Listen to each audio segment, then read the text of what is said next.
भगवान शिव ने बताया भाई का हिस्सा हड़पने वाले भाई के किस प्रकार कर्म फूट जाते हैं।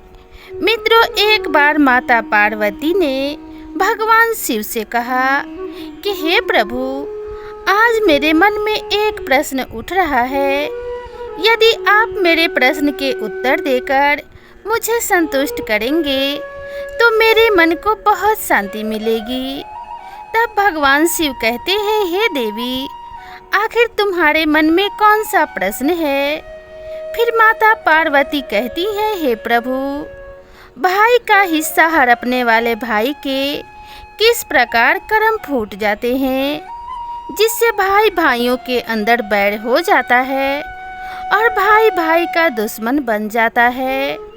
मेरे प्रिय मित्रों, भगवान शिव कहते हैं, हे पार्वती, यह तुम्हारे प्रश्न बहुत ही ज़्यादा महत्वपूर्ण है और जो भी व्यक्ति इस प्रश्न के उत्तर समझकर इस पर्याप्त ज्ञान को अपने जीवन में उतार लेता है, उसे जीवन में सुख की प्राप्ति होती है और सुख के सभी मार्ग खुल जाते हैं।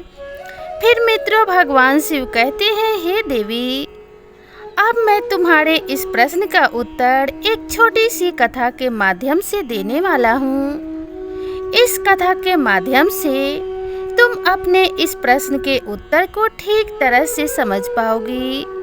परंतु मेरी एक शर्त है, जब तक मैं इस कथा को सुनाऊं, तब तक तुम्हें कथा को ध्यान से सुनना है। तब माता पार्वती कहने लगी, हे प्रभु, मैं आपको वचन देती हूँ कि इस कथा को मैं पूरे मन और लगन से सुनूंगी। आप कृपया उस कथा को आरंभ करें। तो मित्रों, आप सभी से विनती है कि आप भी इस कथा को पूरा ज़रूर सुने। इसे आधा अधूरा सुनना पाप माना जाता है।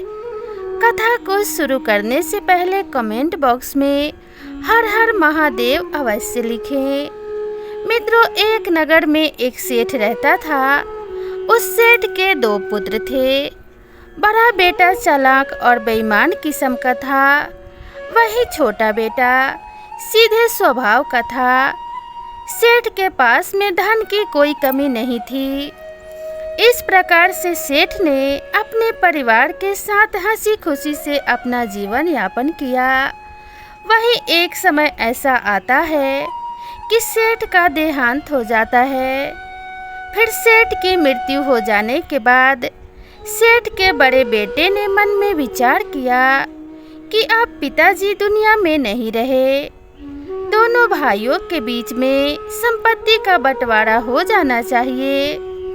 फिर सेठ के बड़े बेटे ने अपने छोटे भाई को बंटवारा करने के लिए बुलाया और कहा, पिताजी अब दुनिया में नहीं रहे तो हम दोनों के बीच में संपत्ति का बंटवारा हो जाना चाहिए, ताकि समाज के लोग यह ना कह सके कि बड़े भाई ने छोटे भाई का हिस्सा नहीं दिया। अब तुम एक काम करो, चलो साथ साथ बैठ कर के बंटवारा कर ले। पहले खाना खा लेते हैं, फिर उसके बाद में संपत्ति का बंटवारा करेंगे। मित्रों, भगवान शिव कहते हैं, हे पार्वती, इस प्रकार दोनों भाइयों ने साथ में खाना खाया और फिर छोटे भाई ने अपने बड़े भाई को जवाब दिया, भैया बंटवारा आप ही कर लेते, मुझे अपना हिस्सा दे देते, बाकी आप रख लेते, मुझे बुलाने की क्या ज़रूरत थी। फिर सेठ का बड़ा लड़का कहने लगा, नहीं भाई, मैं यह सुनना बर्दाश्त नहीं कर सकता हूँ कि बड़े भाई ने छोटे भाई का हिस्सा मार लिया। फिर मित्रों, भगवान शिव कहते हैं, हे पार्वती, इस प्रकार सेठ का बड़ा लड़का बंटवारा शुरू करता है और खाने पीने की चीज़ों से 2 थालियों को सजाता है। एक थाली में मिठाई ज़्यादा थी, इस वजह से वो थाली खाली खाली नज़र आ रही थी। वहीं दूसरी थाली में पापड़, चावल, भुजिया आदि थे, इसलिए वह ज़्यादा भरी हुई नज़र आ रही थी। जो थाली खाली खाली दिखाई पड़ रही थी, उसमें कीमती मिठाइयाँ, दूध पाक, मलाई, बर्फी आदि रखी हुई थी और फिर थालियों को सजाने के बाद में सेठ का बड़ा लड़का अपने छोटे भाई से कहने लगा, जैसा भी खाना चाहो वैसी थाली उठा लो, क्योंकि सेठ का बड़ा लड़का यह जानना चाहता था कि बंटवारे के समय में उसका छोटा भाई किस बात को तवज्जो देता है, ज़्यादा माल लेना पसंद करता है या कम माल लेना पसंद करता है। क्योंकि सेठ के छोटे लड़के को मीठा खाना कम पसंद था, इसलिए उसने पापड़ भुजिया वाली थाली उठा ली और कहा, भैया मुझे यह खाना पसंद है। और ऐसा कहते हुए छोटा भाई खाना खाने लगा। इस प्रकार सेठ का बड़ा लड़का समझ गया कि मेरे छोटे भाई को ज़्यादा माल चाहिए, वो लालची है। इस कारण उसने ज़्यादा खाना भरी हुई थाली ली है। अब बंटवारे में मज़ा आएगा। और फिर ऐसा सोचते हुए सेठ के बड़े लड़के ने बंटवारे के लिए नई तरकीब सोच ली। और फिर खाना खा करके दोनों भाई कमरे में पहुंच गए। और फिर बड़े भाई ने घर के सामान के 2 हिस्से किए और फिर छोटे भाई से कहा, इस सामान में से कौन सा सामान चाहिए। वही अपने बड़े भाई की बात को सुन करके छोटे भाई ने सामने रखे हुए सामान की ओर इशारा किया। एक तरफ घरेलू उपयोग की कीमती चीजें रखी थी और दूसरी तरफ सामान दिखने में ज़्यादा लग रहा था, मगर साधारण वस्तुएं थी। इस प्रकार सामान का बंटवारा देख करके सेठ के छोटे बेटे ने सोचा कि बड़े भाई के पास यह सारी कीमती चीज़ें नहीं है, मेरे पास तो पहले से ही है, मैं इनका क्या करूँगा। इसलिए सारी कीमती चीज़ें जो घर में उपयोग की जाती हैं भाई साहब के पास ही रहने चाहिए, क्योंकि भाई साहब का परिवार भी बड़ा है। और ऐसा सोचते हुए सेठ के छोटे बेटे ने बड़े ढेर की ओर इशारा करके कहा, भाई मुझे यह बड़ा वाला ढेर चाहिए। फिर तो सेठ का बड़ा लड़का मुस्कुराया और कहने लगा, जैसी तेरी मर्जी। फिर यूँ मत कहना कि बड़े भाई ने बंटवारा ठीक से नहीं किया। और फिर सेठ का बड़ा लड़का अपनी चतुराई पर मंद मंद मुस्कुराने लगा। वही सेठ का बड़ा बेटा यह समझ रहा था कि मैंने अपने छोटे भाई की बेईमानी करके इसे पागल बना दिया है, क्योंकि वह जानता था कि उसे ज़्यादा कीमती सामान प्राप्त हुआ है।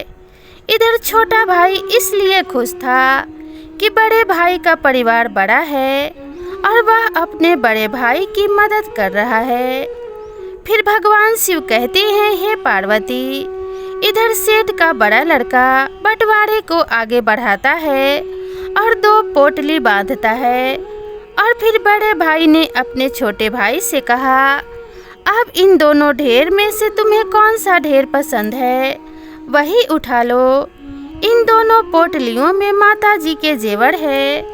और वही बड़े भाई की बात को सुन करके छोटे भाई ने बारी बारी से दोनों पोटली का निरीक्षण किया। उसने देखा कि एक पोटली भारी थी और दूसरी पोटली हल्की थी। फिर उसने सोचा कि बड़े भाई तो बड़े होते हैं, इसलिए उन्हें ज़्यादा हिस्सा चाहिए, क्योंकि बड़े भाई का परिवार बड़ा है। और फिर ऐसा सोच करके छोटा भाई बड़े भाई से कहता है, भैया आप बड़े हैं, आपका परिवार बड़ा है, इसलिए आप बड़ी पोटली रखिए। फिर भगवान शिव कहते हैं, हे पार्वती। बड़ा भाई यह सोचता था कि हमेशा यह बड़ा वाला सामान उठाता है, इसलिए बड़े भाई ने बड़ी पोटली में हल्के फुल्के चांदी के सामान रख दिए। वही छोटी पोटली में कीमती जेवर रखे हुए थे।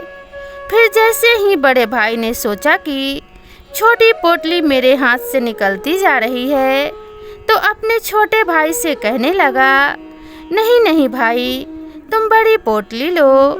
फिर छोटे भाई ने कहा, नहीं भाई आप बड़े हैं, बड़ी ही चीज़ पर आपका हक बनता है। और ऐसा कहते हुए भाई ने छोटी पोटली रख ली। फिर तो ऐसा नज़ारा देख करके सेठ का लड़का बड़ा चकित रह गया। क्योंकि उसने बड़ी पोटली में चांदी के जेवरात रखे थे और छोटी पोटली में सोने के जेवरात रखे थे, क्योंकि वह जानता था कि छोटा भाई लालच में आकर के बड़ी पोटली उठाएगा जिसमें उसके पास चांदी के जेवरात चले जाएंगे और सोने के जेवरात उसके पास आ जाएंगे। मगर यहाँ पर सब के सब उल्टा हो गया। फिर मित्रों, भगवान शिव कहते हैं, हे पार्वती। इस पर सेठ के बड़े लड़के ने अपने छोटे भाई से कहा, इस बार तू बंटवारा करना, नहीं तो लोग कहेंगे कि बड़े भाई ने बंटवारा करके छोटे भाई को ठग लिया है। क्योंकि बड़े भाई ने सोचा कि छोटा भाई बंटवारा करेगा तो फिर मैं उठाऊंगा, परंतु इधर छोटे भाई का हृदय कोमल था। वह बड़े भाई का हित चाहता था, क्योंकि बड़े भाई के बच्चे ज़्यादा थे। इसलिए छोटा भाई चाहता था कि ज़मीन का ज़्यादा हिस्सा बड़े भाई साहब को मिले। इसलिए वो अपने बड़े भाई को अपने पैतृक घर पर ले गया और अपने बड़े भाई से कहा, भाई, अपना यह पैतृक मकान है। पिताजी ने आपके जाने के बाद में इसे बनवाया था। फिर तो सेठ के बड़े लड़के ने देखा कि एक और 2 मकान और 3 मंजिल भवन खड़ा है, वहीं दूसरी ओर एक दुकान के पास से अंदर जाने का गेट है। यानी एक दौर तो भव मंजिल के भवन के साथ 2 दुकानें बनी हुई है, वहीं दूसरी ओर एक दुकान और पीछे जाने का गेट है। मित्रों, फिर भगवान शिव कहते हैं, हे पार्वती, बड़ा भाई नहीं चाहता था कि जेवरात की तरह वह ठगा जाए। इसलिए उसने छोटे भाई से कहा कि तुम ही बताओ कि मुझे कौन सा हिस्सा लेना चाहिए। फिर तो छोटा भाई कहने लगा, भाई साहब, मेरी राय में आप दूसरा हिस्सा ले लीजिए।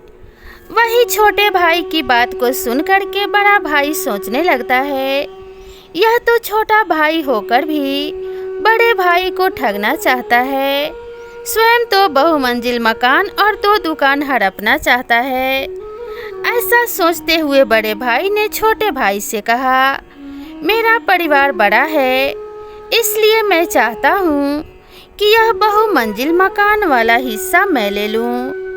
इस प्रकार बड़े भाई की बात को सुनकर के छोटे भाई ने कहा, भैया, आप हिस्सा लेने से पहले एक बार दूसरा हिस्सा देख लें। क्योंकि छोटा भाई मन में सोच रहा था कि बड़े भाई को ज़्यादा हिस्सा मिले, क्योंकि दूसरे हिस्से के अंदर 8 मकान और लंबा चौड़ा खेत था, साथ ही बहुत सारे मवेशी भी थे। इसलिए बड़े भाई के परिवार का गुजारा अच्छे से हो जाएगा और मुझे भी बड़े भाई की सहायता करने का मौका मिल जाएगा। बस यही सोच कर के छोटा भाई अपने बड़े भाई से कहता है कि भाई, एक बार चल कर के दूसरा हिस्सा देख लो, फिर निर्णय लेना कि तुम्हें कौन सा हिस्सा लेना है। फिर मित्रों, भगवान शिव कहते हैं, हे पार्वती, जो भाई बेईमान होता है और भाई के प्रति नियत साफ नहीं रखता है, ईश्वर उसकी बुद्धि का हरण कर लेते हैं। और फिर सेठ के बड़े लड़के की बुद्धि खराब हो गई और वह सोचने लगा कि छोटा भाई उसे ठगना चाहता है। इसलिए बड़े भाई ने कहा, मुझे कुछ नहीं देखना है, यह दूसरा हिस्सा तेरा रहा और पहला हिस्सा मेरे पास रहेगा। वही छोटे भाई ने कहा, भैया, एक बार सोच लो और देख लो, फिर मत कहना यह क्या हुआ। आपको ज़्यादा हिस्सा चाहिए, इसलिए आप यह दूसरा हिस्सा ले लें। वही बड़े भाई की बुद्धि काम नहीं कर रही थी। वो जानता था कि खाली ज़मीन के ज़्यादा हिस्से से उसका यह बहुमंजिला मकान अच्छा है।